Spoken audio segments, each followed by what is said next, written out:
Thank you so much. And mindful of the time, let me just press right into my kind of remarks.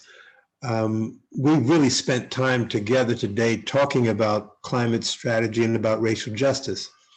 And we know without question, as so many of our panelists and certainly Dr. Crockett have made clear, that these pressing issues are deeply interconnected and intertwined. And that's why we can't simply talk about these subjects as if they're related but distinct. Rather, we have to talk about and constantly think about climate justice. Justice is very much on the agenda because we all still remember the stark horror of watching George Floyd murdered on the street and on camera by a Minneapolis police officer.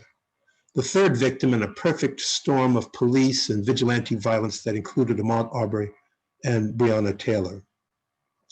Justice is very much on the agenda because we are in the next round of mass death due to a scandalously mismanaged pandemic with tragically disproportionate death rates and economic impact for people of color.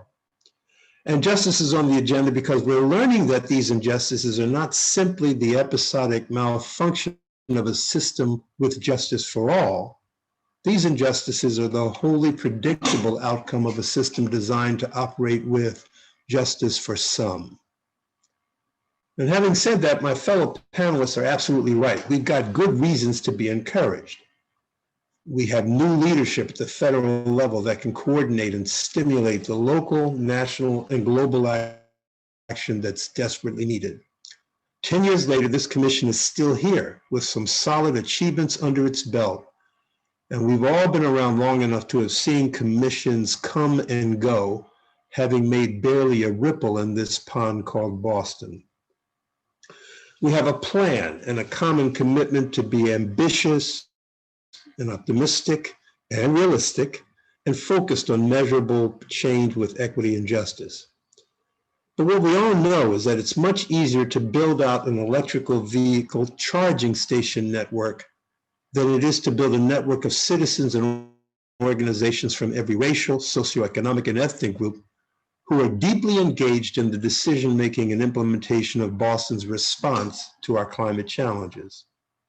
We all know that developing and scaling up renewable energy technologies would be much easier than renewing the hopes of Black and brown and poor people that they will not yet again be left out of the jobs, the contracts, the decision-making in the growing clean energy industry.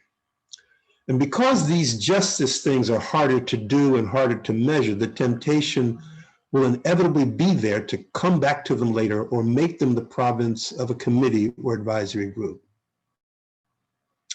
And so the challenge for me and for the GRC and for this city we love called Boston is to not only pledge to put racial equity and justice at the heart of our climate work, but to remember that we will revert back to our siloed ways of thinking unless we implement a plan to keep that from happening. That the relatively easier work of technology and construction will outpace and supplant the work of inclusion and equity unless we implement a plan to keep that from happening. Chris Cook is absolutely right. Climate change is not about things, it is all about people. But we all know that it's so much easier to work with things rather than people, especially when those people are historically and currently aggrieved and appropriately skeptical. It's much easier to work on the ideas of a climate-safe city and a racially equitable city as though they are separate ideas, separate and of course equal. But as the Supreme Court ruled almost 70 years ago in the landmark case Brown versus Board of Education, separate is inherently unequal. We know that equity and justice will get the short end of this unequal stick unless we implement a plan to keep that from happening. And so from the bottom of my heart and on behalf of this commission, I say thank you to Mayor Walsh and Chief Crockett for the work you've already done and are doing, and for sharing with us the challenges as you see them. And we look forward to a continuing and real partnership with you, one that means including us, calling on us, and holding us accountable. And we know, as you know, that this work will not be speedy, nor will it be easy.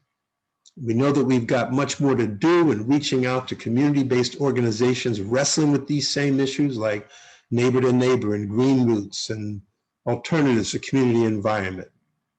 We are clear that having made a commitment to equity and justice, we're in for a very long period of fumbling around together, and that we're going to have to increase our tolerance for ambiguity.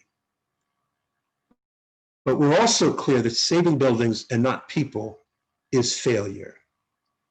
That saving low-lying neighborhoods and leaving low-income people to drown in inequality and oppression is failure. We're clear that a city that not only survives, that simply survives climate change without becoming a city in which all people can thrive is failure. And we're not in this to fail. And we take to heart, Dr. Crockett, your call to create new possibilities and opportunities. And we look forward to all of us working together to make that vision a reality. Thank you so much. Reverend Hammond, thank you so much. Let's all take those words into our hearts as we move into Thanksgiving. May you all be safe. And I hope that by Tuesday, June 8th, 2021, our next full member meeting, we will be meeting each other in person. So let's all keep our fingers crossed about that. Thank you for coming today, and we are adjourned.